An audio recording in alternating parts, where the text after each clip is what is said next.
नमस्कार लाडक्या बहिणींनो, लाडक्या बहिणींसाठी अतिशय महत्त्वाची अपडेट आहे। लाडकी बहीण योजनेच्या 26 लाख लाभार्थी महिलांची सूक्ष्म छाननी चालू आहे, म्हणजे पडताळणी सुरू आहे। मग त्यामध्ये काय होणार आहे त्याबाबत आदितीताई तटकरे यांनी अतिशय महत्त्वाची माहिती दिलेली आहे।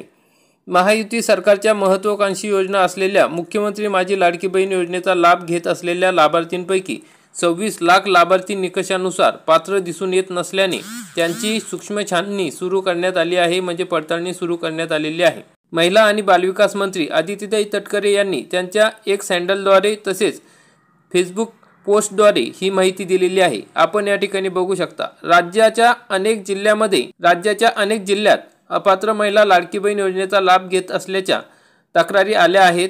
या संदर्भात माहिती आणि तंत्रज्ञान विभागाने जी प्राथमिक माहिती उपलब्ध करून दिली आहे त्यानुसार राज्यातील 26 लाख लाभार्थी प्रत्यक्षात पात्र नसल्याचे दिसून येत आहे।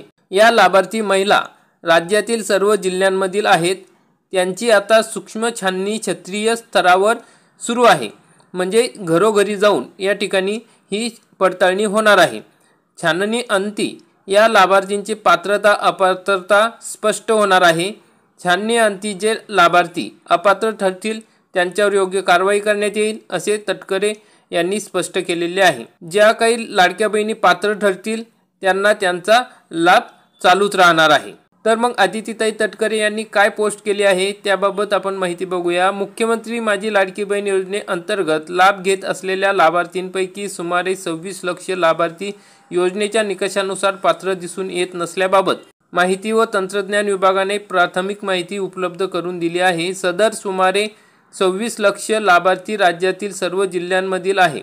त्यानुसार महिला व बालविकास विभागाने सदर लाभार्थ्यांची प्राथमिक माहिती संबंधित जिल्हा यंत्रणेला छाननीसाठी उपलब्ध करून दिलेली आहे, म्हणजे घरोघरी जाऊन या ठिकाणी पडताळणी होणार आहे, फिजिकल व्हेरिफिकेशन होणार आहे। त्यानुसार हे लाभार्थी योजनेच्या निकषानुसार पात्र ठरतात किंवा नाही याबाबतची सूक्ष्म छाननी क्षेत्रीय स्तरावर सुरू आहे। छाननी अंती या लाभार्थींची पात्रता अपात्रता स्पष्ट होणार आहे।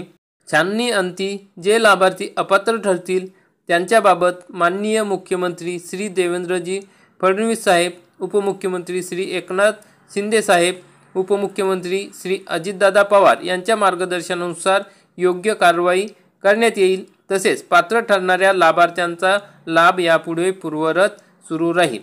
मग मित्रांनो, माहिती व तंत्रज्ञान विभागाने ही माहिती दिलेली आहे, म्हणजे यांनी जो डाटा असतो त्या डाट्याद्वारे ही 26 लाख महिलांची यादी काढलेली आहे। या अपात्र महिलांची यादी घरोघरी जाऊन या ठिकाणी तपासणी होणार आहे।